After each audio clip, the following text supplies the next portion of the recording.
आप सबको नमस्कार।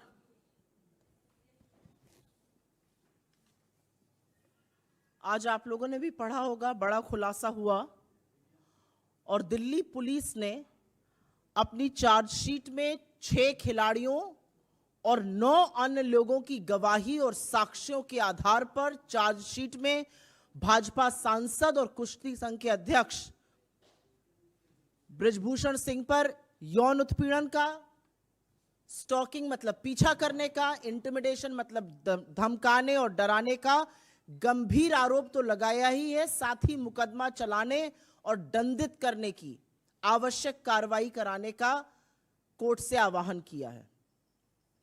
आपकी जानकारी के लिए यहां पर बताना जरूरी है कि बृजभूषण सिंह भाजपा सांसद पर धारा 506 आपराधिक धमकी, 354 महिला की लज्जा और शीलता को भंग करना, 354A यौन उत्पीड़न, 354D पीछा करना जैसी धाराएं लगाई गई हैं। पुलिस ने अपनी चार्जशीट में बृजभूषण सिंह को कोर्ट बुलाकर ट्रायल शुरू करने और विटनेसेस जो इसमें मेंशन्ड हैं उनको बुलाकर मुकदमा शुरू करने की पैरवी की है। इस चार्जशीट के अनुसार 108 लोगों से बात की पुलिस ने, जिसमें से 15 लोग, जिसमें रेसलर्स हैं, रेफरी हैं, कोचेस हैं, ने गवाही दी और उसमें यौन उत्पीड़न, डराने धमकाने जैसे संगीन आरोप लगाए। लेकिन विडंबना सबसे बड़ी यह है कि दिल्ली पुलिस की चार्जशीट उन्हीं लोगों के बयानों, उन्हीं लोगों की गवाही पर आधारित है जिन्होंने एग्जैक्टली ये सेम आरोप, एग्जैक्टली ये सेम गवाही सरकार द्वारा गठित ओवरसाइट कमेटी के सामने भी लगाई थी। आपकी याद ताजा करने के लिए बता दूं कि जनवरी 2023 में सरकार ने एक 6 सदस्यीय ओवरसाइट कमेटी गठित करी थी, जिसकी अध्यक्षता उत्कृष्ट मुक्केबाज श्रीमती मैरी कॉम ने करी थी। उन्होंने फरवरी के दौरान इन खिलाड़ियों की और अन्य लोगों की बात सुनी, जिस बातचीत के दौरान ये गंभीर आरोप लगाए गए। लेकिन अप्रैल 2023 में जब इस ओवरसाइट कमेटी ने स्पोर्ट्स मंत्रालय में अपनी रिपोर्ट प्रस्तुत करी, रिपोर्ट पेश करी, सबमिट करी, तो उसमें उन्होंने बृजभूषण सिंह के खिलाफ उठे आरोपों पर मानो आंख मूंद ली, एक आपत्ति नहीं जताई और पुलिस कार्रवाई तक की कोई मांग नहीं की। और जैसा कि सर्वविदित है, कोई कार्रवाई ना होने पर, ओवरसाइट समिति से पूरी तरह से विश्वास हिल जाने पर खिलाड़ी साक्षी मलिक, विनेश फोगट, संगीता फोगट, बजरंग पुनिया जैसे खिलाड़ी वापस जंतर मंतर पर आकर मजबूर हुए कि वो फिर से प्रदर्शन करें अपनी जायज मांगों को लेकर। और उस दौरान उनको गालियां दी गई, उनके साथ हाथापाई की गई, उनको सड़कों पे घसीटा गया, उनके सीनों को रौंदा गया। और यहां तक कि जब उन्होंने थक हार कर अपने मेडल गंगा में बहाने की बात करी, तो इस सरकार ने अपील नहीं करी कि ऐसा ना किया जाए। पर क्या अब चार्जशीट में संगीन आरोप आने के बाद, साक्ष्यों के आधार पर बनी इस चार्जशीट के बाद भी सरकार मौन रहेगी? क्या अभी भी प्रधानमंत्री कुछ नहीं बोलेंगे? क्या अभी भी महिला बाल विकास मंत्री स्मृति ईरानी अपना मुंह तभी खोलेंगी जब राहुल गांधी के खिलाफ विश्व गणना रहेगा? क्या खेल मंत्री अनुराग गोली मारो ठाकुर तभी नारे लगाएंगे जब दिल्ली में दंगे कराए जाएंगे? इस चार्जशीट पर कोई कुछ नहीं बोलेगा। क्या अभी भी संरक्षण बृजभूषण शरण सिंह को दिया जाता रहेगा? क्योंकि असलियत यह है कि अगर जरा सा भी नैतिकता, रत्ती भर नैतिकता इस सरकार में, इस देश के प्रधानमंत्री में, इस देश के गृह मंत्री में, भाजपा के अध्यक्ष में होती, तो संरक्षण बेटियों को मिलता, बेटियों के खिलाफ अपराध करने वाले आरोपी को नहीं। लेकिन यह देश भी देख रहा है, और यह देश देख रहा है कि कैसे लगातार, नॉट वंस नॉट ट्वाइस, एक बार नहीं, 2 बार नहीं, लगातार भारतीय जनता पार्टी नेताओं, सरकार और प्रधानमंत्री का संरक्षण आरोपी को मिलता है इस देश की बेटियों के विरुद्ध। तो इस मंच से हमारे प्रधानमंत्री से बहुत ही चंद कुछ सवाल हैं। हमारा पहला सवाल तो वही है जो यह सवाल पूरा देश सोच रहा है। महिला खिलाड़ियों के खिलाफ यौन शोषण के मामले पर प्रधानमंत्री चुप क्यों हैं?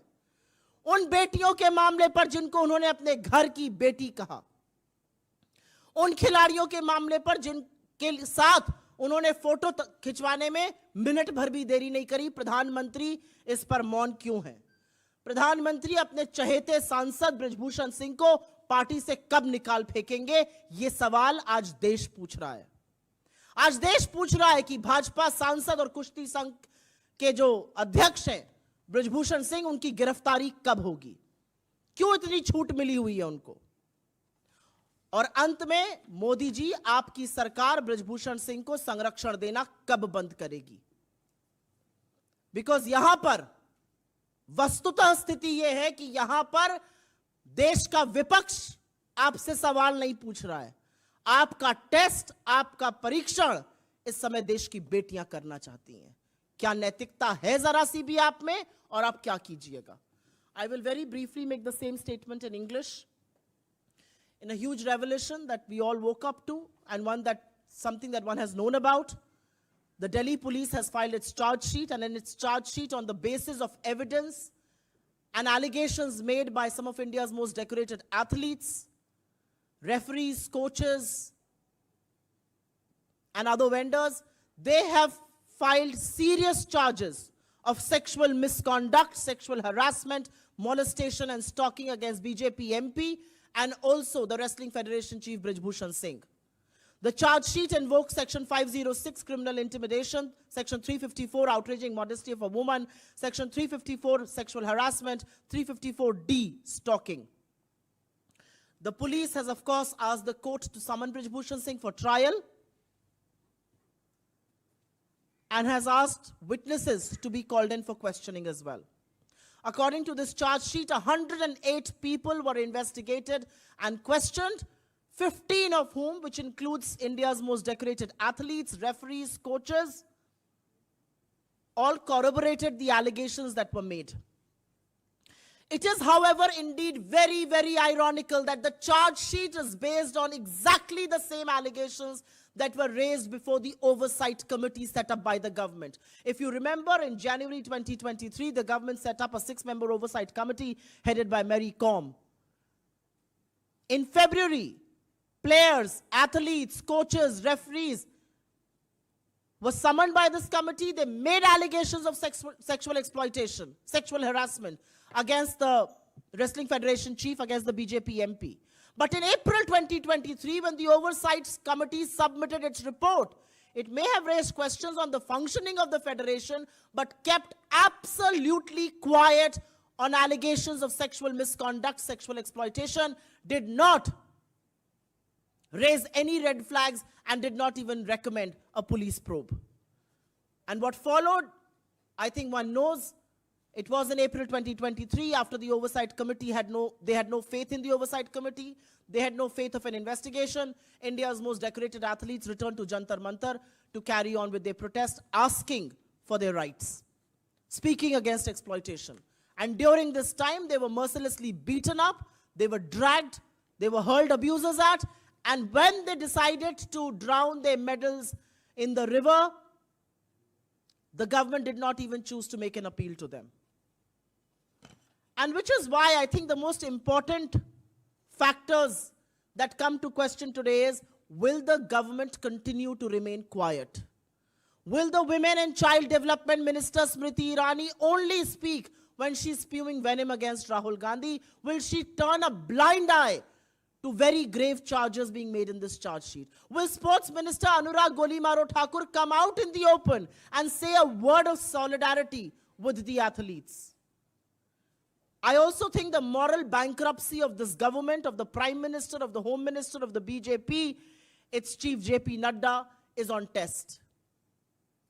Will Brijbhushan Singh continue to be the member of parliament for the BJP? And will the BJP not once, not twice, but repeatedly continue to offer political patronage, protection, and support to the perpetrator of the crime here and not the women? And from this platform, we are only asking 4 questions of the Prime Minister.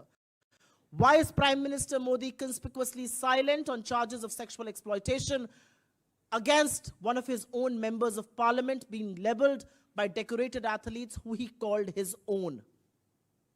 When will the Prime Minister and the BJP President throw Brijbhushan Sharan Singh out of the Bharatiya Janata Party? When will the MP and the Wrestling Federation chief be arrested? And when will your government, Mr. Prime Minister, stop giving political patronage to perpetrators of crime against women? You and your government are on test here. Not by India's opposition, but India's daughters. And you will have to respond. We will take suo motu questions first, please.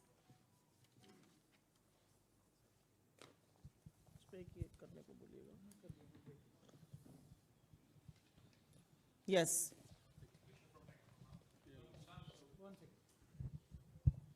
When it comes to Brijbhushan Saran, he has been making this statement, and he has made the same statement times now also, that let the trial happen, the court will decide, I have done nothing wrong. And this has been his repeated statement again and again whenever we have interviewed him at various places, even when we questioned him on these charge sheet as well.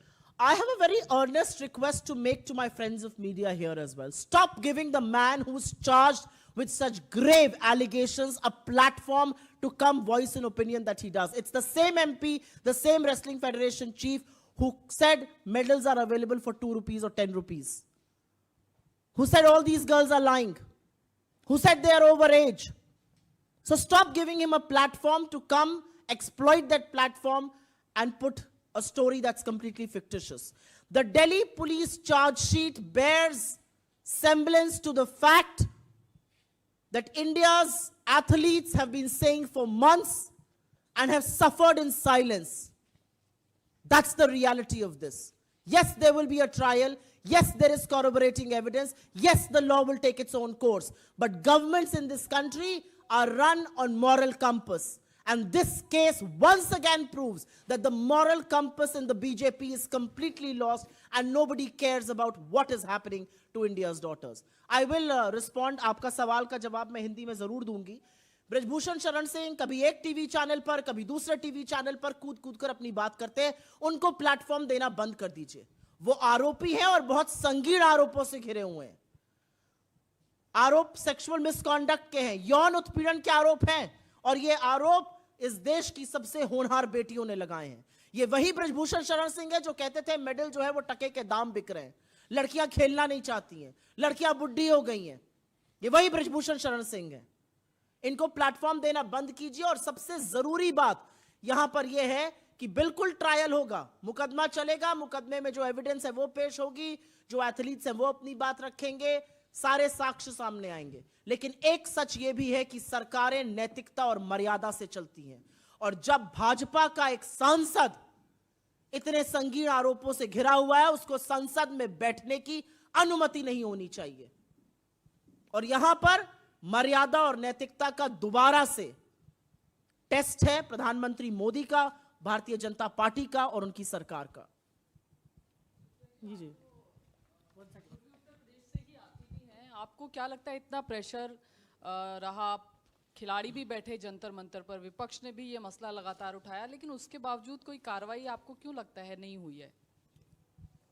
मैं पूर्वी उत्तर प्रदेश से आती हूं और मैं जानती हूं कि इस मसले ने वहां पर भी लोगों को उद्वेलित किया हुआ है. मुझे इसके सिर्फ 2 कारण समझ में आते हैं. एक, सरकार की नैतिकता पूरी तरह से मर चुकी है. अगर सरकार के अंदर नैतिकता होती तो नरसंहार के मुख्य अभियुक्त का पिता इस देश का गृह राज्य मंत्री नहीं होता. अगर सरकार के अंदर नैतिकता होती तो जिस व्यक्ति के खिलाफ यौन शोषण के आरोप लगे हैं वो बगल में बैठकर ठसके से यह ना कहता मेरे ऊपर प्रधानमंत्री का हाथ है. तो सरकार की नैतिकता पूरी तरह से मर चुकी है. यह सबसे बड़ा साक्ष्य है कि सरकार ने इस पर कुछ नहीं किया. सरकार इस देश की बेटियों के साथ नहीं, उनके खिलाफ जो आरोपी हैं, जो अत्याचारी हैं, लगातार उनके साथ खड़ी रहती है. और दूसरा कारण थोड़ा राजनीतिक है. दूसरा कारण अमित शाह जी और योगी जी के बीच की जो खींचतान है, जो उत्तर प्रदेश की राजनीति को फॉलो करते हैं, उसका सीधा उदाहरण है ये. इस पे मैं जितना कम बोलूं अच्छा है. समझने वाले समझ गए, कहने वालों ने कह दिया. सुप्रिया जी, मेरा सवाल ये है कि इस पूरे मामले में दिल्ली पुलिस की विश्वसनीयता पर पहले दिन से सवाल उठता रहा है. अब चूंकि चार्जशीट में जो सब बातें सामने आई हैं, आपको लगता है दिल्ली पुलिस सही दिशा में जांच कर रही है और जो क्रेडिबिलिटी लॉस दिल्ली पुलिस का हुआ था वो अब कहीं ना कहीं कुछ रेस्टोर हुआ? इस देखिए, एक चार्जशीट फाइल कर देने से क्रेडिबिलिटी रिस्टोर नहीं हो जाती है। एक ये भी सच है कि महीनों लग गए, एफआईआर नहीं हुई। एक ये भी सच है कि जब संसद का उद्घाटन प्रधानमंत्री जी अपना राजतिलक करा रहे थे तो बेटियों को सड़कों पर यही दिल्ली पुलिस घसीट रही थी। यही दिल्ली पुलिस है जो कभी पॉक्सो पर इधर, कभी पॉक्सो पर उधर कर रही थी। तो इतनी जल्दी विश्वसनीयता रिस्टोर हो जाए, ये नहीं हो सकता है। और दिल्ली पुलिस की विश्वसनीयता पर सबसे बड़ा सवाल तो यह है कि जिस दिन एलिगेशंस लगे थे उसके तुरंत बाद गिरफ्तारी क्यों नहीं हुई। और हमारा कानून कहता है कि पॉक्सो का एलिगेशन के तुरंत बाद गिरफ्तारी होनी चाहिए थी, लेकिन पूरी तरह से बृजभूषण सिंह को प्रोटेक्ट किया गया। उनसे पूछताछ भी तब करी गई जब विपक्ष हावी हुआ, जब लोग हावी हुए, जब लोगों ने सवाल पूछना शुरू किया। तो दिल्ली पुलिस की विश्वसनीयता एक चार्जशीट से रिस्टोर नहीं हो सकती है। मेरा अपना मानना है कि चार्जशीट तो दायर होनी थी, सच को आप कब तक छुपाएंगे, लेकिन उनका अरेस्ट ना होना, उनसे सवाल ना पूछा जाना लंबे टाइम तक, उनके खिलाफ एफआईआर ना लिखा जाना और खिलाड़ियों के साथ जो बदसलूकी हुई, इसमें दिल्ली पुलिस ने अपना, जो अमित शाह जी को रिपोर्ट करती है, अपना असली चाल चरित्र और चेहरा काफी हद तक दिखाया हुआ है। Any other questions? क्या है, पूछिए जी।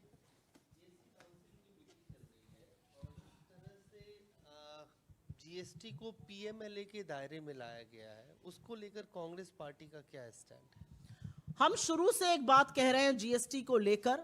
हमारा यह मानना है कि प्रधानमंत्री ने आपाधापी में, जल्दबाजी में अपना नाम उस पर किसी तरह से चस्पाने के लिए जीएसटी को लाए।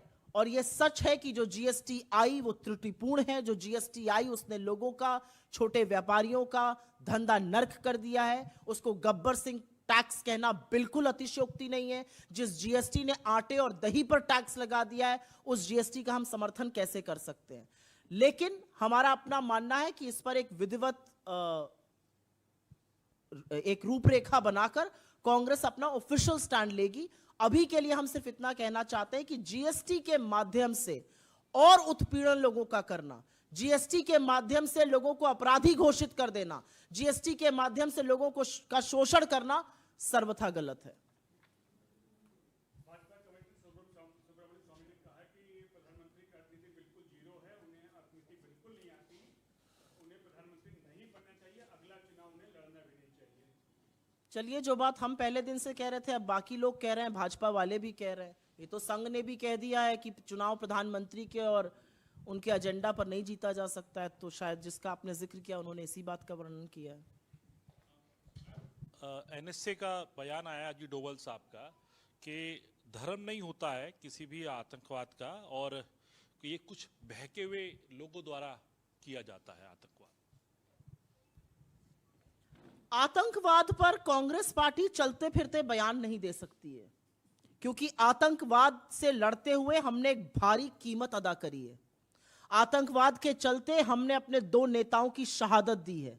आतंकवाद के चलते इस देश की प्रधानमंत्री को 32 गोलियों से भून डाला गया।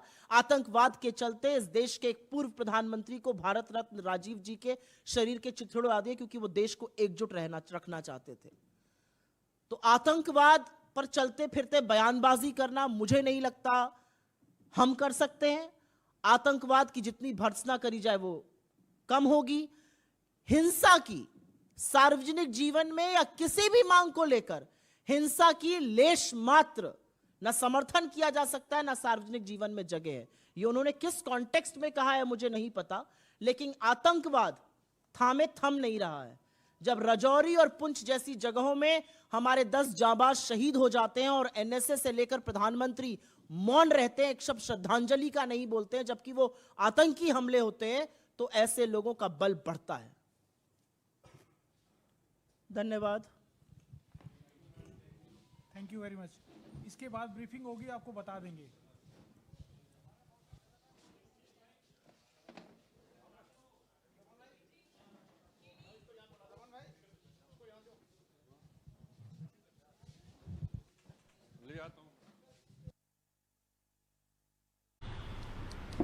आज आपके सामने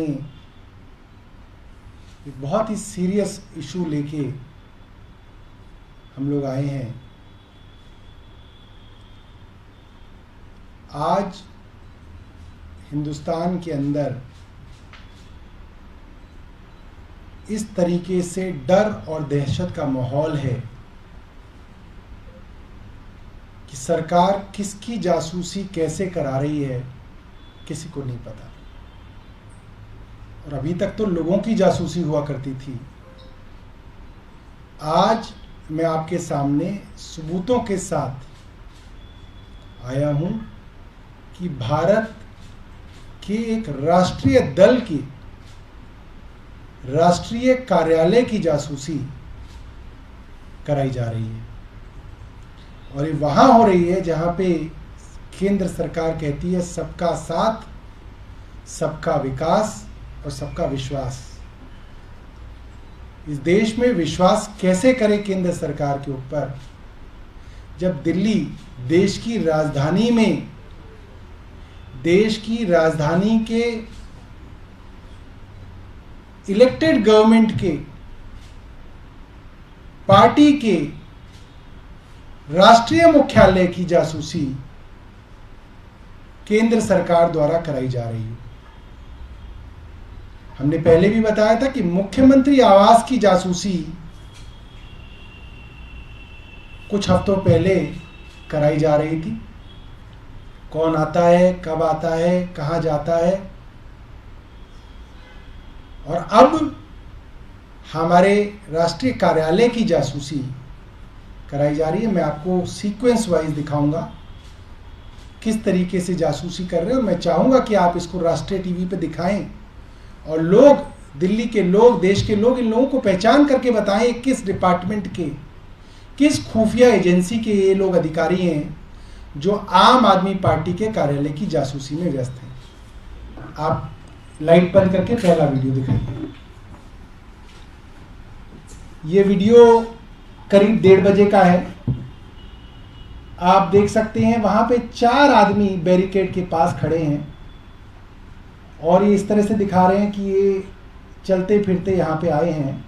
और ये नीली शर्ट वाले ने अंदर झांक के देखा और ये आदमी जो है सबसे पीछे 2, ये लोग फोन पे हैं।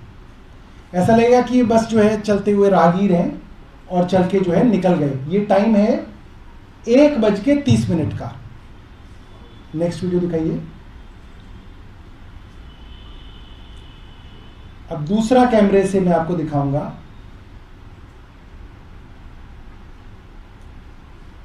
पहले मैंने आपको दिखाया कि 1:30 पे दोपहर को वो लोग साधारणतः एक बार ताक झांक करके इस रोड से चले गए। ये हमारे मुख्यालय के बाहर का सीसीटीवी कैमरा है।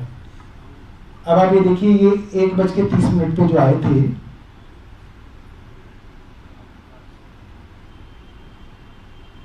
ये सीधा जो है आईटीओ की तरफ जा रहे हैं। आए और चले गए, अपने काम से आए थे, कहीं जा रहे हैं। इनको वापस नहीं लौटना चाहिए क्योंकि तो अपने काम करने जा रहे हैं। तो ये आप देखिए, फोन पे कान पे लगा के धीरे धीरे धीरे धीरे चलते हुए सीधे चले गए।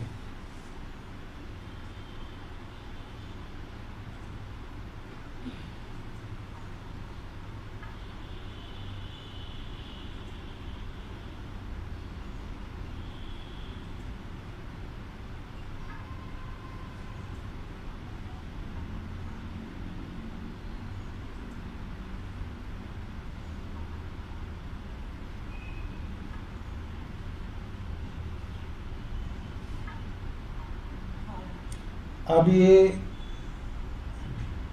3 लोग हैं। मैं आपको बताऊंगा कि ये चलते चलते यहाँ मुड़ गए। ये वो 3 लोग नहीं है, जो 4 थे वो अलग थे, ये 3 अलग हैं।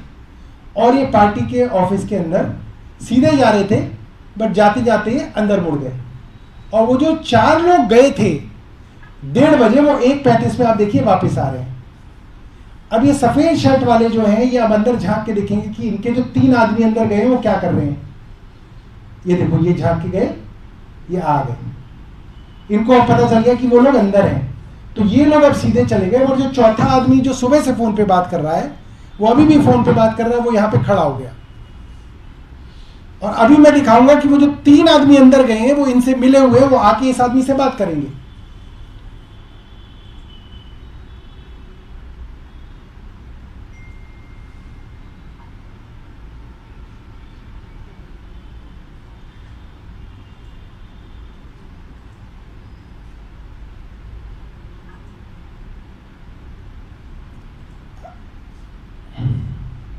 ये लास्ट में चल रहा था।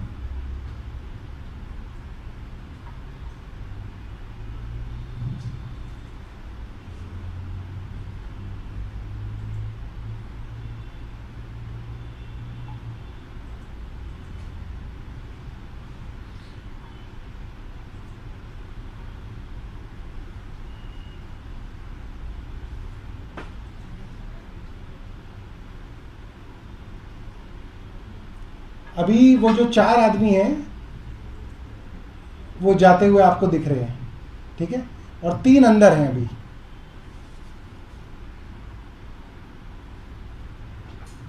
तेरह बज के 37 मिनट, दोपहर के 1:37 है।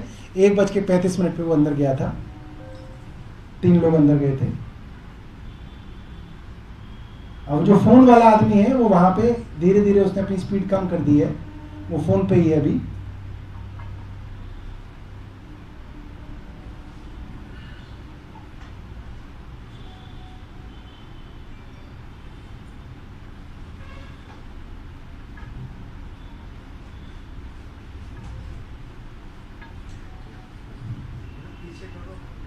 नहीं कोई बात नहीं, आगे आएगा, अभी आएगा। ये आदमी जो है यहां पे रुका, फोन वाला आदमी, और जो 3 आदमी अंदर से निकले इनसे बात कर रहा है। और जो आदमी रुका था वो 4 वाले ग्रुप का आदमी था। अब ये आपस में एक दूसरे से बात कर रहे हैं। तो ये 7 लोग एक एजेंसी से, एक खुफिया एजेंसी से, वो कोई भी एजेंसी हो सकती है या हो सकता है सरकार ने प्राइवेट लोग रखे हो, बट देखने से मुझे सरकारी लोग लग रहे हैं। और अब जब ये अंदर घुसे, मैं आपको ये दिखाऊंगा कि हमारे यहां सिक्योरिटी के आदमी ने इनसे पूछा कि आप कौन हो, अपना नाम लिखाइए, रजिस्टर में नाम पता लिखिए, और इन्होंने नाम पता नहीं लिखा। और ये कैमरे की तरफ देख रहे हैं कि इनको कैमरा जो है कवर कर रहा है, इसलिए यहां से जल्द निकल गए। ये देखिए, ये जब 3:35 पे अंदर घुसे, तीनों ने स्पोर्ट शूज पहन रखे, ट्राउजर पहन रखे, खास निशानी है, सरकारी एजेंसीज के लोग होते हैं। बालों का कटाव देखिए इनका, बिल्कुल पतले छोटे कटे हुए बाल हैं तीनों के। और देखिए इनकी नजर जो है इधर उधर है, कोई काम नहीं है इनको यहां पे, मगर ये पूरा ऑफिस जो है रेकी कर रहे हैं। अब अगर आप ये ऑफिशियल काम से आए हैं, आपको किसी सरकार ने किसी लीगल काम के लिए भेजा है, तो आप अपनी एंट्री कराइए रजिस्टर में, लिखिए नाम, लिखिए एड्रेस, लिखिए फोन नंबर लिखिए। मेरे कुछ नहीं लिख के जो है चले जाएंगे, क्योंकि इनसे पूछ लिया गया। और बाहर निकल के जो इनका बाकी का ग्रुप है उसके साथ ये लोग बातचीत कर रहे होंगे। ये देखिए, सब लोग आसपास देख के, कैमरा भी देख रहा है आदमी। हम दिल्ली वालों से चाहेंगे कि वो इनको पहचाने, कहीं ना कहीं दिल्ली में ही रहते होंगे, नहीं तो हिंदुस्तान में कहीं रहते होंगे। उन्हें पता होगा ये कौन है, किस विभाग में काम करते हैं, या किस विभाग में कहते हैं कि ये काम कर रहे हैं, और ये क्या करने एक राष्ट्रीय पार्टी के दफ्तर में आ रहे हैं। और ये पहली बार नहीं है, लगातार इस तरीके के लोग हमारे पार्टी के दफ्तर में आने जाने वालों से पूछताछ करते हैं। कई बार कुछ लोग, मनीष जी की अगर पेशी होती है तो मनीष जी से अगर मिलने कोई हमारी पार्टी के एमएलए या हमारी पार्टी के पदाधिकारी जाते हैं, तो उनका पीछा करते हुए भी कई लोग इस तरीके के आते हैं। और बातचीत करने पे पता चलता है कि वो किसी सरकारी चीज से जुड़े हुए, मगर वो बताते नहीं है कि वो कौन से विभाग से हैं। तो लगातार भारत देश में, एक प्रजातांत्रिक देश में, एक राष्ट्रीय दल के राष्ट्रीय कार्यालय की जासूसी हो रही है। क्यों हो रही है ये केंद्र सरकार बताएगी। क्या डर है अरविंद केजरीवाल से, क्या डर है आम आदमी पार्टी से, क्यों जासूसी की जा रही है। और अगर सब कुछ लीगल है तो आप नाम बताइए, पद बताइए, काम बताइए। और सेम इसी तरीके से मुख्यमंत्री आवास की कुछ दिनों पहले जासूसी की जा रही थी। और ये बहुत सीरियस मामला है, ये कोई छोटी बात नहीं है। हमारी पार्टी के दफ्तर में कौन आता है, क्यों आता है, क्या काम हो रहा है, इससे भारतीय जनता पार्टी के केंद्रीय सरकार को क्या लेना देना है। ये बहुत गंभीर बात है। इसी देश में कुछ दिनों पहले बताया गया कि पेगासस सॉफ्टवेयर केंद्र सरकार ने खरीदा था। आरोप लगे केंद्र सरकार के ऊपर, सवाल पूछे गए कि इजराइल से क्या आपने सॉफ्टवेयर खरीदा है, और कई जगह इस चीज की पुष्टि हुई कि जो बड़े प्रभावशाली लोग हैं जिनकी सरकार से बनती नहीं है, उनके फोन में अवशेष मिले उस तरीके के सॉफ्टवेयर होने के। और ये तो खुल्लम खुल्ला जो है जासूसी हो रही है, जो मैंने आपके सामने दिखाया, और ये पूरे प्रजातंत्र के लिए बहुत गंभीर बात है। सौरभ जी, किस आधार पे आप लोगों ने ये आकलन कर लिया कि ये जासूसी करने वाले ही लोग थे, या किसी एजेंसी से थे, या ये भारतीय जनता पार्टी या केंद्र सरकार के द्वारा भेजे गए? देखिए, अगर केंद्र के नहीं होंगे ना, तो रात तक पुलिस इनके चेहरे आइडेंटिफाई करके बता देगी कि ये फला गैंग के छोट भैये नेता हैं, या ये फला पार्टी के छोटे छोटे नेता हैं। इन लोगों के बारे में केंद्र सरकार मुंह पे जिप लगा के ताला लगाए रखेगी। 3-4 लोग, बल्कि 7 लोग जिनके चेहरे मैंने पूरे सामने राष्ट्रीय मीडिया के सामने दिखाए, आपको फोटो दिखा रहा हूं, इनके बारे में केंद्र सरकार की तरफ से और दिल्ली पुलिस की तरफ से कोई जवाब नहीं आएगा कि ये कौन लोग हैं। वरना शाम तक फेसबुक ढूंढ के निकाल देती है भारतीय जनता पार्टी का आईटी सेल कि साहब ये तो जो है सपा के जो है यूथ लीडर हैं, या ये तो भारतीय जनता पार्टी के फलाना है, या तो ये आम आदमी पार्टी को में इनको संजय सिंह ने ज्वाइन कराया था बलिया में। ढूंढ के निकाल देते हैं, इनके बारे में कोई ढूंढ के नहीं निकालेगा। पुलिस में यही इसका सबूत। पुलिस में कोई शिकायत की है आपने? कंप्लेन करेंगे सर? अब आप तो ये कह रहे हैं कि जो है उन्हीं से कंप्लेंट कर दें जिनके खिलाफ कंप्लेंट है। कैसे हो पाएगा? मतलब तो मजाक बन के रह गए। पुलिस भी ऐसे ही मुस्कुराएगी जैसे आप मुस्कुरा रहे हैं, वो कहेंगे सर आपको पता तो है, दे दीजिए, चलो कंप्लेंट दे दीजिए, ठप्पा लगवा लीजिए, मोहर लगवा लीजिए। यही मुस्कुराहट जो है ना आप सब लोगों की, यही सबूत है, हमारे पास और कोई सबूत नहीं है। आम आदमी पार्टी के पास ऑप्शन है क्या? क्या स्टैंड हो सकती है? कोई ऑप्शन नहीं, हम तो जासूसी करा रहे हैं पूरी, और क्या इसमें ऑप्शन क्या है? अब ऑप्शन बचा नहीं इस देश में, नो ऑप्शन। बताइए किससे करा लें? दिल्ली पुलिस से? क्या और टाइट कर दो सिक्योरिटी? वो कहीं अभी कर देते हैं, हर कमरे में एक आदमी बिठा देते हैं। समस्या तो यही है, किससे सिक्योरिटी मांगे? सर, आम आदमी पार्टी को भी जो है तोड़ने की कोशिश की जा रही है, आपको ऐसा कुछ लग रहा है? जिससे सिक्योरिटी ट्रैक किया गया है, उससे आपको लगता है कहीं आम आदमी पार्टी को भी और पार्टी की तरह से तोड़ने के चक्कर में ये सब स्पेंड की जा रही है, ऐसा आपको मनीष सिसोदिया जी ने तो बताया था, उनको ऑफर मिला है कि मुख्यमंत्री बन जाओ और जो है भारतीय जनता पार्टी में आ जाओ। उन्होंने तो खुद बताया, ऑफिशियली बताया उन्होंने। बहुत बहुत धन्यवाद। बाइट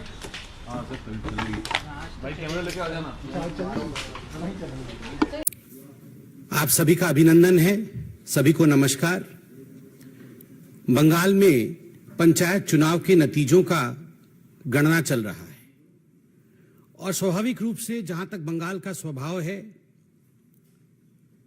हम जानते हैं कि कहा जाता था कि what Bengal thinks today India thinks tomorrow.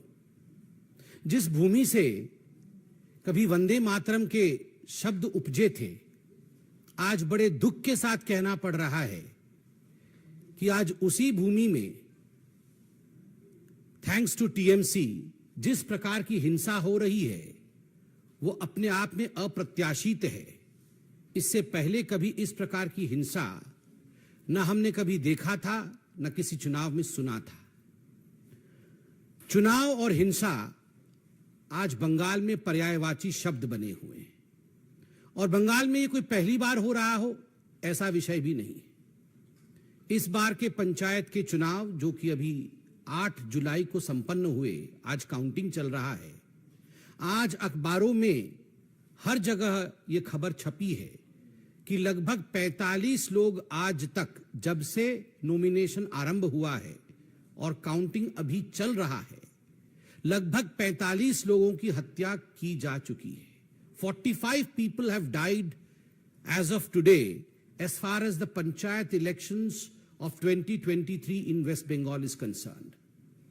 आप याद करिए, इससे पहले के असेंबली चुनाव 2021 में लगभग 52 लोगों की, 52 लोगों की हत्या हुई थी।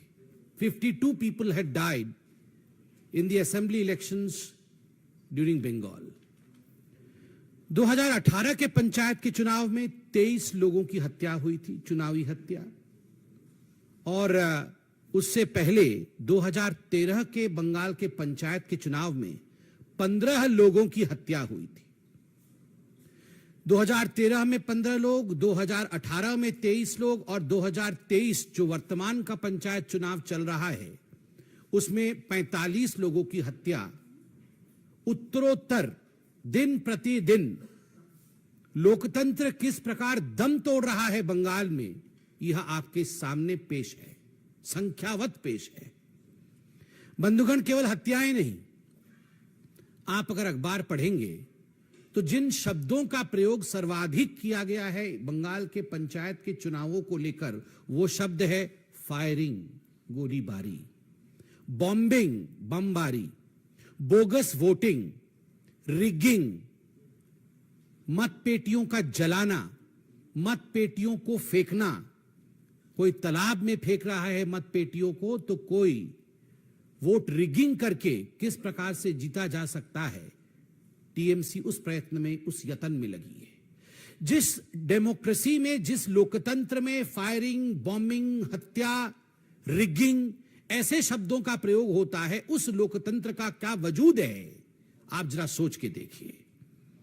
बंधुगण, आप सभी जानते हैं कि जहां तक भारतीय जनता पार्टी का सवाल है, हमने लगभग 6000 पोलिंग बूथों पे रीपोलिंग का डिमांड किया था। इस कदर एक बायसनेस के साथ ये पोलिंग हुई है।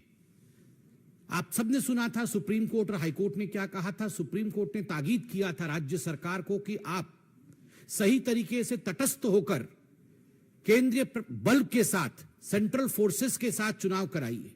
सेंट्रल फोर्सेस तो गई, मगर डिप्लॉयमेंट जो सेंट्रल फोर्सेस के हुए, उनका ठीक तरह से डिप्लॉयमेंट राज्य की सरकार ने नहीं किया। जो सेंसिटिव बूथ होती है उनकी संख्या छुपाई गई, सेंसिटिव बूथ का डाटा दिया नहीं गया। सेंट्रल फोर्सेस के होने के बावजूद 45 लोगों की हत्या, यह दिखाता है कि राज्य सरकार किस प्रकार से एक प्रायोजित रूप से इन हत्याओं को अंजाम दे रही थी। यह एक स्टेट स्पॉन्सर्ड मर्डर है। ये जितने लोग मारे गए हैं, यह प्रायोजित है। This is not accidental, this is state sponsored murder of democracy in West Bengal. और केवल राजनीतिक पार्टी ही स्पॉन्सर कर रही है ऐसा नहीं है। इंस्टीट्यूशनलाइजेशन, संस्थागत मर्डर है, अर्थात इसमें पुलिस प्रशासन से लेकर जो डिस्ट्रिक्ट अधिकारी होते हैं और जो प्रशासनिक अधिकारी होते हैं, वह सब सम्मिलित हैं। एक तरह से सबके मिली भगत से यह स्टेट स्पॉन्सर्ड इंस्टीट्यूशनलाइज्ड मर्डर आज वेस्ट बंगाल में हो रहा है। आप सोच के देखिए, 21वीं शताब्दी में भारतवर्ष बैठा हुआ है। मैं भी सोशल मीडिया में हूं, आप भी सोशल मीडिया में हैं। आजकल कुछ छुपता नहीं। जब हम सोशल मीडिया और फेसबुक में देखते हैं एक के ऊपर एक लद करके डेड बॉडियों को ट्रक से या बस से उतारा जा रहा है और स्ट्रेचर्स में डाला जा रहा है, किसी के हाथ मुड़े हुए हैं, किसी के पांव मुड़े हुए हैं, और ये किसी एक्सीडेंट का सीन नहीं है, ये कोई दुर्घटना का दृश्य नहीं, ये मर्डर है, ब्लेटेंट मर्डर। दिन दहाड़े हत्या की गई है केवल इसलिए क्योंकि आप टीएमसी को वोट नहीं कर रहे। और ये कोई केवल भारतीय जनता पार्टी के कार्यकर्ताओं का मर्डर नहीं है, इसमें कांग्रेसी भी हैं, इसमें कम्युनिस्ट पार्टी के लोग भी हैं, इसमें बाकी पार्टी के लोग भी हैं। ऐसे लोग भी हैं जिनका राजनीति से कोई लेना देना नहीं है, वो केवल वोटिंग करने जा रहे हैं। ऐसे लोगों की हत्या हुई है। जब इस प्रकार का दृश्य सोशल मीडिया और फेसबुक में हम देखते हैं तो मैं कई बार सोचता हूं कि अगर यही दृश्य कोई भाजपा शासित राज्य से आ रहा होता तो हाहाकार मच गया होता। ये सारे नेता, ये जो हाथ पकड़ पकड़ के कभी बेंगलुरु में खड़े होते हैं तो कभी किसी और राज्य में खड़े होते हैं, महाठगबंधन का दृश्य दिखाते हैं। कहां है वे सारे नेता? कहां है लालू प्रसाद यादव? कहां है नीतीश जी? कहां है वो मोहब्बत की दुकान खोलने वाले राहुल गांधी? कहां है ये सारे महाठगबंधन के नेता? एक के मुंह से एक शब्द नहीं निकला है, एक शब्द नहीं निकला है। राहुल जी कहां है आपका? आपकी मोहब्बत की दुकान का कोई जिक्र नहीं है। आप तो पूरे हिंदुस्तान में मोहब्बत की दुकान खोलना चाहते थे। मैं बताता हूं राहुल जी, आप आज मोहब्बत की दुकान के विषय में बात इसलिए नहीं कर रहे हैं क्योंकि आपके आकांक्षाओं का मेगा मॉल खुला हुआ है। The mega mall of your ambition. You want to become the ruler of this country by hook और बाय क्रुक। कैसे भी मैं सत्तासीन हो जाऊं, मैं सत्तारूढ़ हो जाऊं, और अगर हमारे लोग हत्या कर भी रहे हैं तो कोई बात नहीं है, वहां मोहब्बत की दुकान की आवश्यकता नहीं है। ये मोहब्बत की दुकान और मोहब्बत के दुकान की फरमान ये केवल उन्हीं जगह आवश्यक है जहां मोदी जी पे और भारतीय जनता पार्टी पे प्रहार किया जा सकता है। कोई बात नहीं अगर कांग्रेस का कार्यकर्ता भी टीएमसी के लोगों द्वारा उसकी हत्या कर दी जाए और कांग्रेस के नेता खुद बंगाल में कहे कि हमारे कार्यकर्ताओं की हत्या हुई है, उस पे भी राहुल गांधी और कांग्रेस के शीर्ष नेतृत्व की चुप्पी यह दर्शाता है कि इन लोगों का एम्बिशन कितना बड़ा है। यह लोग डेमोक्रेसी की हत्या होते हुए देख सकते हैं मगर अपने एम्बिशन की हत्या होते हुए, अपनी महत्वाकांक्षा को लूटते हुए नहीं देख सकते। मां, माटी और मानुष की बात करती थी ममता बनर्जी। मां आज बिलख रही है, रो रही है। माटी आज रक्त रंजित है। मानुष की आज हत्या हो चुकी है। और ममता जी माफ करिएगा अगर मैं कहूं कि निर्मम बंदोपाध्याय जी ये सब मूक दर्शक बन के देख रही है तो ये अतिशयोक्ति नहीं होगी। ये निर्ममता है, ये ममता नहीं है। ये डायमंड हार्बर मॉडल है। डायमंड हार्बर जहां से अभिषेक बनर्जी लड़ते हैं, उनकी कॉन्स्टिट्यूएंसी है भाईपुओं की, और जिस प्रकार से वहां दादागिरी की राजनीति चल रही है, वहां counting agent Bharatiya Janata party और दूसरे पार्टी के काउंटिंग एजेंटों को छोड़ा तक नहीं जा रहा है। ये चारों ओर बंगाल में ये चल रहा है। काउंटिंग एजेंट अगर टीएमसी का नहीं है तो 2 किलोमीटर पहले उसे रोका जाता है। जिस दिन नॉमिनेशन भरने जाता है किसी और पार्टी का कार्यकर्ता, पहले उसे मारा जाता है, डराया जाता है, धमकाया जाता है। फिर भी अगर नॉमिनेशन भर देता है तो उसके लोगों की हत्या की जाती है। फिर भी अगर इलेक्शन हो जाता है तो काउंटिंग डे के दिन काउंटिंग एजेंट को वहां घुसने नहीं दिया जाता है। रिगिंग करने की कोशिश होती है, बम फेंकने की कोशिश होती है, और उसके बाद भी अगर हो जाता है तो किस कदर वहां दंगा की जाती है कि आज हेमंत बिश्व शर्मा जी ने भी ट्वीट करके बताया है कि कई हजार लोग बंगाल छोड़ के आज शरण में हैं आसाम में। यह लोकतंत्र है, यह लोकतंत्र है ममता दी। ममता जी आपको उत्तर देना होगा, क्या यह लोकतंत्र है कि एक राज्य के लोग चुनावी गणना के दिन राज्य छोड़ करके दूसरे राज्य में वो शरण लेते हैं? और यह पहली बार नहीं हो रहा है, असेंबली के चुनाव में भी ठीक इसी प्रकार हुआ था। बांग्लार गणतंत्र रक्त स्नात, एखाने वोट होले मानुषेर प्राण चले जाए, एखाने नियम कानूनेर कोनो बलाई नेই। मुख्यमंत्री निर्मम बंदोपाध्याय ও তার পরিষদদার সরকারি আইনকে ক্ষমতা টিকে থাকার মেশিনারি বানাইছেন। আমি এই ব্যবস্থার তীব্র নিন্দা করি। भारतीय जनता पार्टी इस पूरे व्यवस्था की जिस प्रकार से हिंसा हो रही है, जिस प्रकार से लोकतंत्र की हत्या हो रही है, उसकी तीव्र निंदा करती है। धन्यवाद। कोई प्रश्न हो तो अवश्य पूछें।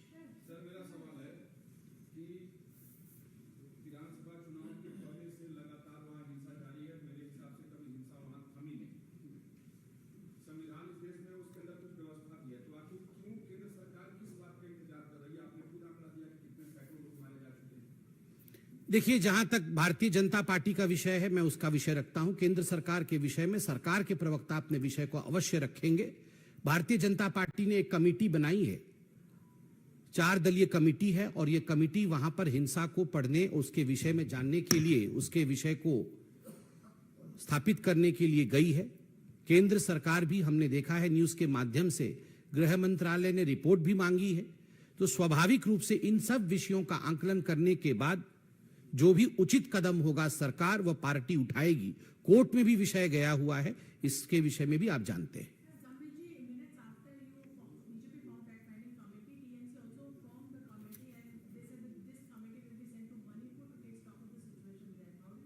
So the answer of the Bengal government is whataboutery. वहां भी हुआ है तो यहां भी होगा, क्या ये उत्तर है? 52 लोगों का मर जाना असेंबली इलेक्शन में, 45 लोगों की मृत्यु पंचायत के इस बार के चुनाव में। शर्म से जहां हम सबको सर झुका लेना चाहिए, वहां वॉटअबाउटरी हो रही है कि वहां भी हुआ था तो क्या हो गया, यहां भी होगा। मुझे लगता है ये बहुत शर्मनाक स्टेटमेंट है बंगाल के टीएमसी पार्टी द्वारा। उनको क्षमा मांगनी चाहिए। Yes ma'am.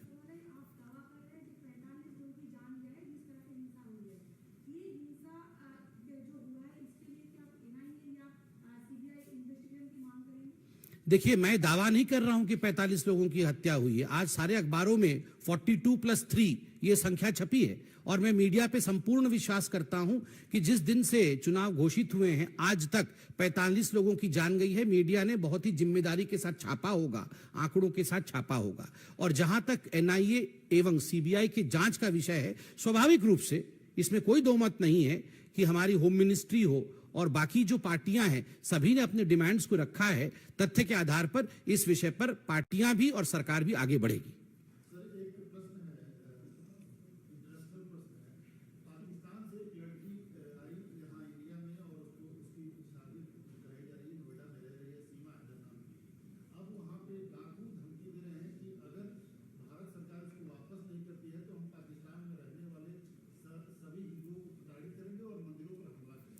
देखिए, मैंने इस न्यूज़ में इससे अनभिज्ञ हूं अभी। मुझे लगता है पूरी जानकारी के बाद ही मुझे इस पे कमेंट करना चाहिए।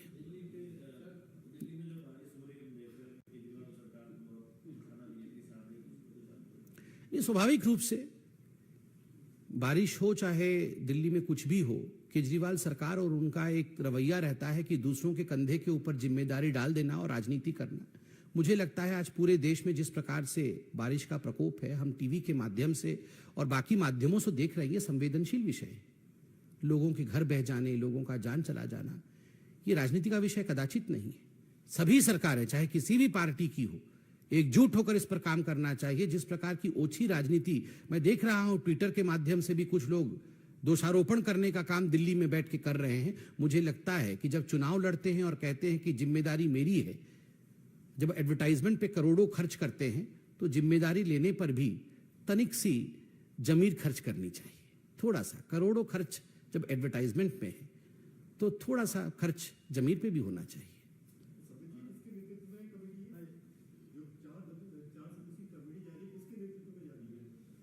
नहीं, वो कमेटी आपको पूरा पेपर दिया गया है।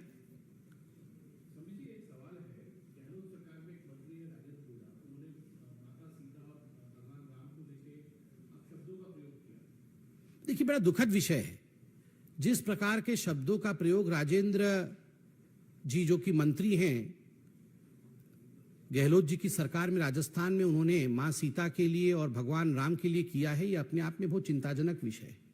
मैं तो उन शब्दों का दोबारा यहां प्रयोग नहीं कर सकता हूं, बहुत ही निंदनीय शब्द है। मगर ये कांग्रेस के लिए कोई नई बात नहीं।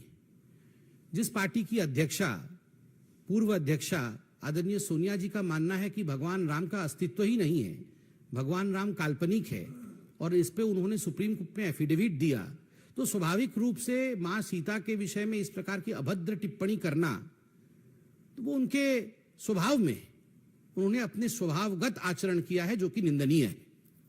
धन्यवाद।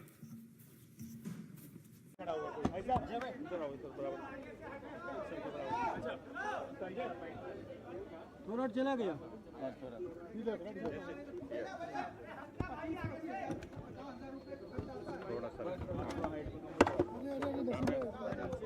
लगा हुआ है यार, दूसरा भी लग जाएगा, है ना, एक लगा हुआ है।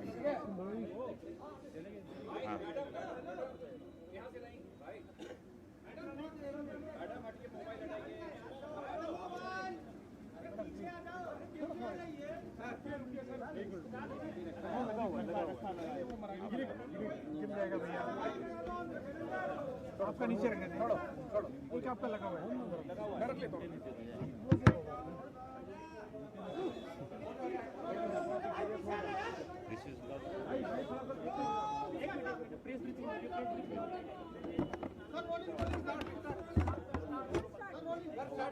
Start. Okay. Namaskar. Today we had a very fruitful 4-hour discussion about the parliamentary preparation of Maharashtra state.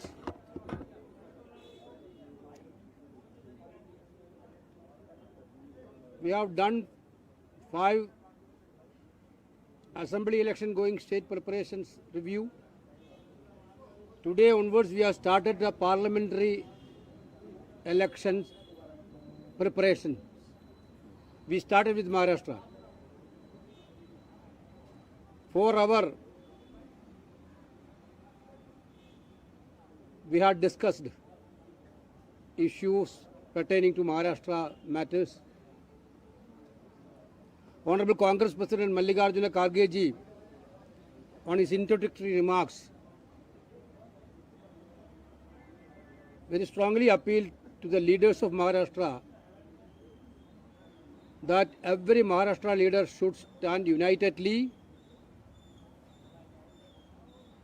and to make Congress party in stronger in states. Rahul Gandhi also share its experience of Bharat Jodo Yatra through Maharashtra. Bharat Jodo Yatra in Maharashtra was one of the best in all our country. He told that giving a confidence that Congress party is very strong enough in Maharashtra. Therefore, he appealed the leaders of Maharashtra that you have to make deep root in rural Maharashtra and also urban Maharashtra to make the party in a bigger way.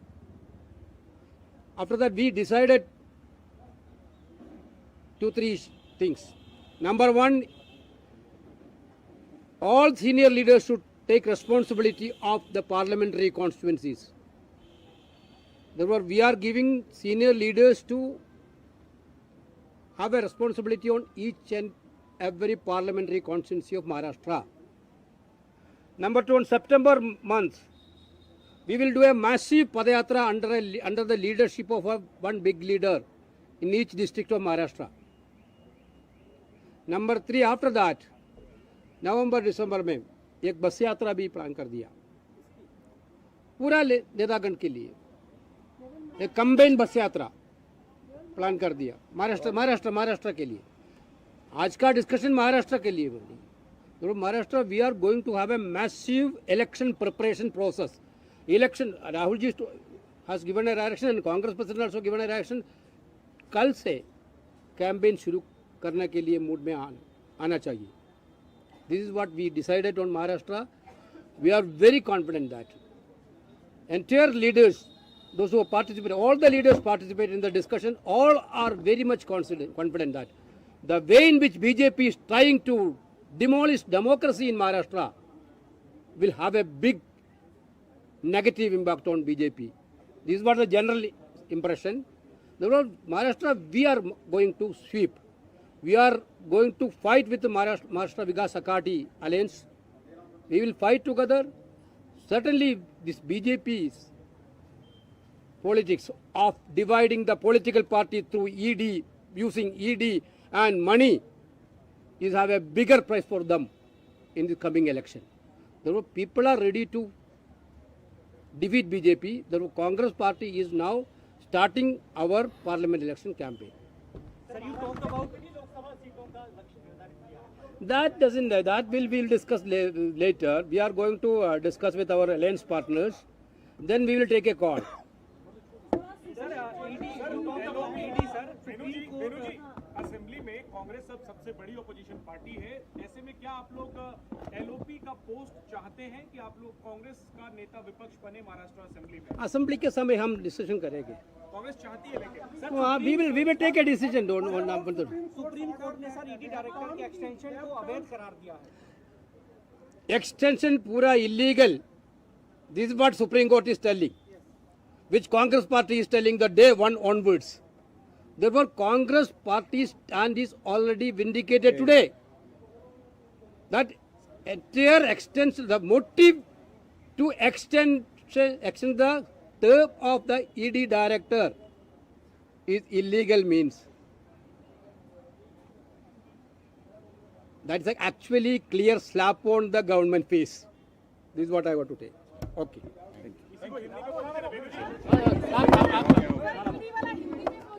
Sir ये 2 line Hindi में बोल दीजिए ना।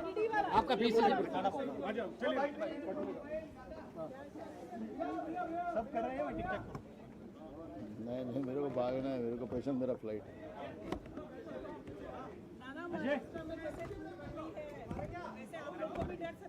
Madam मराठीमध्ये काय चर्चा झाली? 4 तास काय नेमकं देखो, महाराष्ट्र कांग्रेस एक संघ है और महाराष्ट्र में कोई भी पार्टी छोड़ के नहीं जाएगा।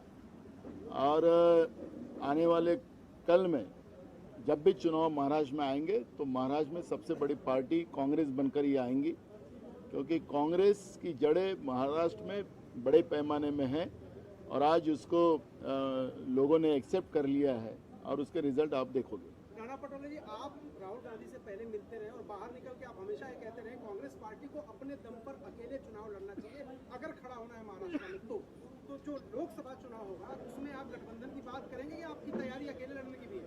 देखो, हम पूरे 48 जगह पे हम लोगों का काम शुरू हो चुका है, लेकिन जब भी कोई अलायंस होगा तो हमारे साथी जो दल होंगे उसको हमारे पार्टी की ताकत मिलेगी। महाराष्ट्र ऐसा एक स्टेट है कि उसमें शाहू फुले अम्बेडकर विचारधारा को मजबूती से लोगों के दिलो दिमाग में है और कांग्रेस को मानने वाला बड़ा वर्ग महाराष्ट्र में जो भी हमारा साथी रहेगा उसका फायदा होगा। सर, ये एलओपी वाले पर क्या आप लोग दावा करने जा रहे हैं कि एलओपी आपका होना चाहिए, क्योंकि आपकी सबसे बड़ी संख्या अब है? अभी असेंबली हमारी आने वाले 17 तारीख से शुरू हो रही है, उसके 2 दिन पहले उस पर डिसीजन होगा। सर, क्या क्या 3 चीजें डिसाइड हुई है महाराष्ट्र को लेकर?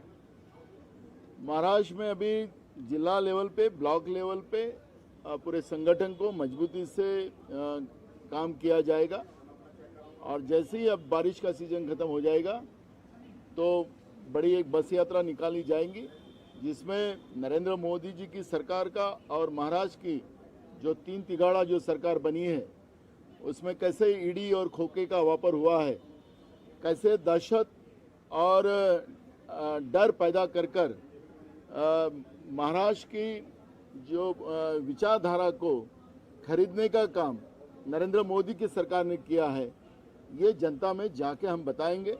और मूल इशू जो है महाराष्ट्र में किसानों की आत्महत्या, जब से मोदी जी की सरकार आई, ईडी की सरकार महाराष्ट्र में बनी, एकनाथ शिंदे फडणवीस की और अभी उसको अजित पवार भी उसमें शामिल हुए, सबसे ज़्यादा किसानों की आत्महत्या महाराष्ट्र में बढ़ी है, बेरोजगारों की तादाद बड़े पैमाने में बढ़ी है, महंगाई महाराष्ट्र में सबसे ज़्यादा बढ़ी हुई है और ये विषयों को लेकर, गरीबों के इशू को लेकर हम जनता तक पहुंचेंगे। और बीजेपी सत्ता के लिए कुछ भी कर सकती है और सत्ता और उस सत्ता से पैसा और पैसा से सत्ता, यही बीजेपी का जो रास्ता है वो जनता तक हम जाके बताएंगे।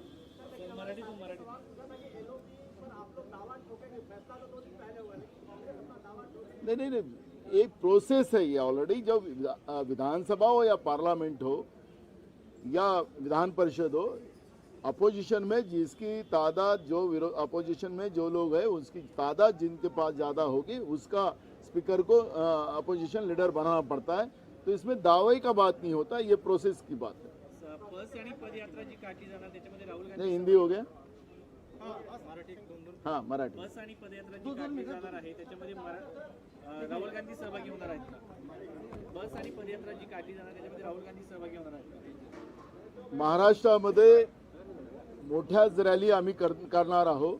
त्याच्यामध्ये आदरणीय खरगे साहेब, आदरणीय राहुलजी, आदरणीय प्रियंकाजी अशा त्या सभा महाराष्ट्रामध्ये अनेक ठिकाणी होणार आहेत.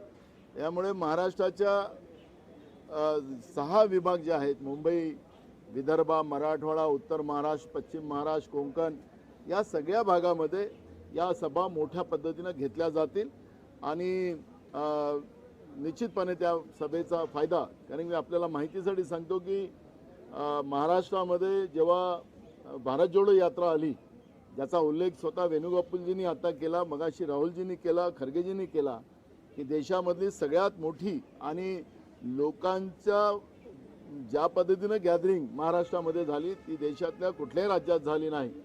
आणि महाराष्ट्रामध्ये राहुलजींचं, खरगे साहेबांचं आणि प्रियंकाजींचं तिथं आले पाहिजे, त्याचं निमंत्रणही आम्ही प्रदेश काँग्रेसच्या वतीनं आज त्यांना दिलेलं आहे. तर मुंबईसहित पूर्ण महाराष्ट्रामध्ये राहुलजी, खरगेजी आणि प्रियंकाजी त्या ठिकाणी येतील. अरे मला माझं प्लीज मला नाही, माझं फ्लाईट आहे.